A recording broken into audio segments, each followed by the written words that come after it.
22 जनवरी को अयोध्या में रामलला की प्राण प्रतिष्ठा होनी है।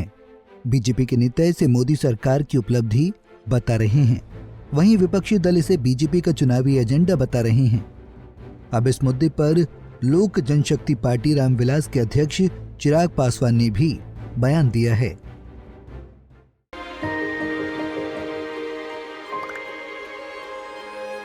मिलके हम पंजाब को रंगला पंजाब बनाएंगे और बिजली के मामले में पंजाब को सरप्लस बनाएंगे। 24 घंटे बिजली रहिंदी है जी, कोई दिक्कत नहीं बिजली दी सानू।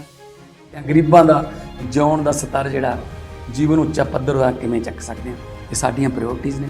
ਮੇਰੇ ਤੇ ਯਕੀਨ ਤੁਸੀਂ ਕੀਤਾ ਤਾਂ ਯਕੀਨ ਰੱਖਿਓ, मैं ਤੁਹਾਡਾ ਯਕੀਨ ਕਦੇ ਟੁੱਟਣ नहीं दूंगा।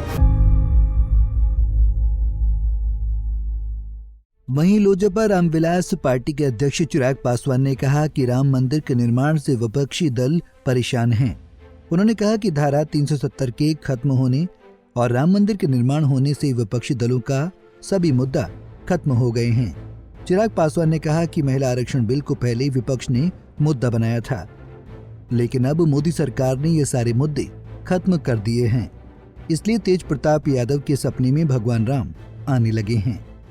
अब बताइए, आज की तारीख में 21वीं सदी में यकीनन ये आस्था का विषय है। राम मंदिर पूर्णतः आपकी आस्था के साथ जुड़ा हुआ है और हम सब राम भक्तों का दशकों से देखा गया सपना 22 तारीख को पूरा होने वाला है।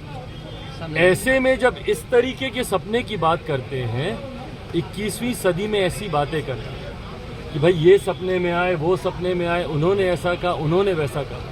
हकीकत है ये सब बौखलाहट है। नीतीश कुमार जितने भी इंडिया अलायंस के जितने भी घटक दल हैं वो सब बौखलाए हुए हैं। क्यों? क्योंकि एक राजनीतिक मुद्दा इनके हाथ से छीन लिया गया। दशकों तक इन लोगों ने इसी राम मंदिर के नाम पर राजनीति करने का काम किया और आज जब जितने ज्वलंत राजनीतिक मुद्दे हैं उसको मौजूदा केंद्र सरकार, हमारे आज के प्रधानमंत्री आदरणीय नरेंद्र मोदी जी के द्वारा समाप्त कर दिया गया है, तो ये बौखलाहट है।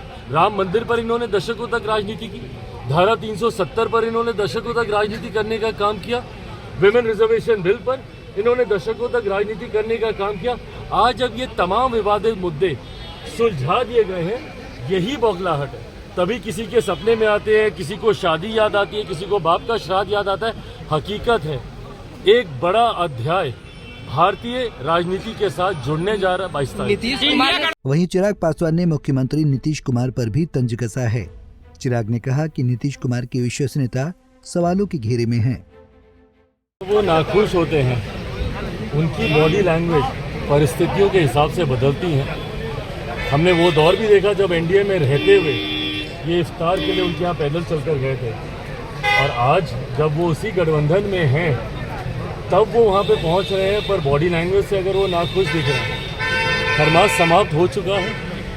अब पता नहीं अब आने वाले दिनों में मेरे मुख्यमंत्री जी की सोच क्या करवट लेती है, पर तकलीफ सिर्फ इसी बात की है कि आज भी मेरे मुख्यमंत्री की विश्वसनीयता इतने सवालों के घेरे पर है कि उनकी एक बॉडी लैंग्वेज, एक बदली हुई बॉडी लैंग्वेज उनके पूरी परिस्थितियों को बदलने के लिए काफ़ी है। और अगर वो पाला बदलते हैं, नहीं बदलते, मुझे नहीं पता, पर आज की तारीख में जब बिहार को मेरे मुख्यमंत्री की चिंता है तो वो सिर्फ अपनी चिंता में व्यस्त है। ये बिहार के लिए आपको अभी लगता है कि खरमास बाद जो खेला होने की संभावनाएं थी वो बरकरार है, हो सकती है?